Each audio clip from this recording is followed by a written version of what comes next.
Turi ku isoko ya Kamenge ni igihe cy'isaha 12 z'agatondo yamara imbere yo kuhashika umwotsi mwinshi wirabura niwo wibonekeza hejuru y'iyo soko iriko irasha.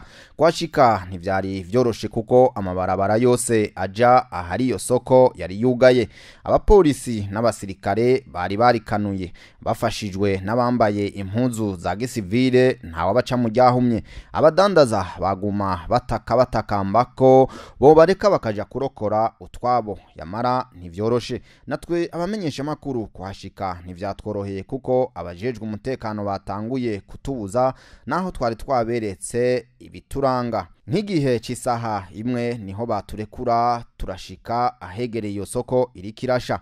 Vya biduga bizimya vyariko birazimya yamara abadandaza bakavuga ko vyahashitse bitevye. Ikindi cibonekeje nubwo vyariko birazimya amazi ntivyayatera kure, abandi bakongera ko mbere ko nayo mazi yari yabuze. Ikindi cibonekeje nuko n'abapolisi bajejwe kuzimya bari bake kugeza aho abantu bikora ku mabase n'amabido mu kuzimya. Ikindi nuko yamabarabara yo hagati mu isoko ivyo biduga bicamwo mu kuzimya naho ariho bitakunze ko biyacamwo kuko yubatswemwo utuzu twidandarizo. Amarira n'amaganya nivyo vyaranga abadandaza bakorera muri iyo soko, bagata ibirake n'uburake kuri komiseri w'iyo soko ngo kuko ari we yatanze ivyo bibanza kera yari amabarabara y'imiduga yo kuzimya. Ikindi baridogera abapolisi n'abasirikare bababujije kuja kurokora utwabo.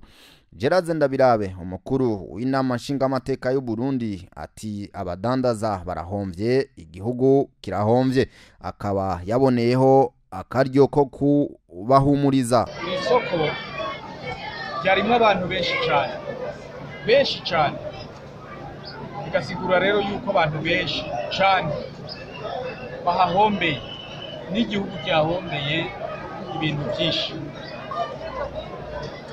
Ariko nubwo byagenze uko usabe abenegihugu n'abantu bahombeye hano reka n'igihugu cyose usabe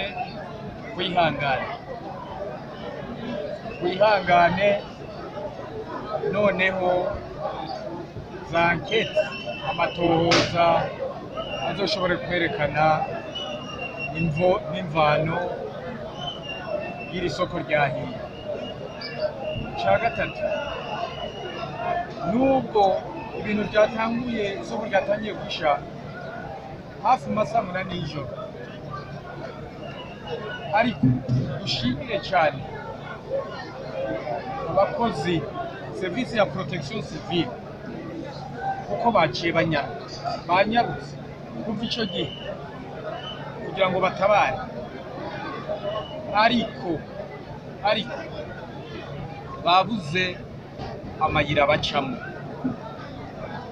Aha byagiye bisugurwa kenshi abategetsi bose ubushikiranganye butandukanye, reka duhereye ku mukuru w'igihugu ati nyabuna mwubaka amasoko zamutandukanya kugira ngo haboneke inzira igihe hoba ingorane, noneho amaserivisi abijejwe ashobore gufasha kuzimya.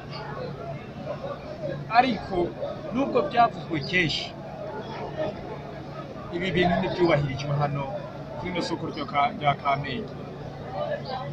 Nahagiye baca amabarabara baca inzira, ugasanga abantu baciye baza gucururizamo ibintu bashiramo ameza gucururizamo ibintu. Uno musi bitubere isomo kubaka amasoko kubahirizwe ibyo leta babijejwe baba basavye, kuko iyo haje ingorane nk'izi kuri umubabaro uba mwinshi cyane. Aha rero turongeye kubw'inama nshingamateka ubw'abanyagihugu bose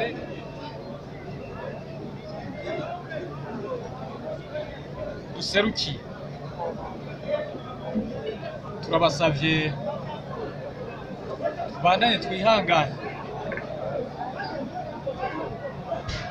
nakababaro katoroshe. Mwomenya ko agaciro k'ivyononekariye muri iyo soko kataramenyekana, yamara icagaragaye co nuko igice c'iyo soko na cane cane hadandarizwa ibifungurwa, amavuta, ibirato vy'abakenyezi n'amasakoshi n'amatelefone cahiye cose kiratokombera. Kindi mwomenya nuko ico uwo muriro waturutseko kitaramenyekana, ariko abadandaza bemeza ko waturutse mu kibanza kidandarizwamwo amavuta.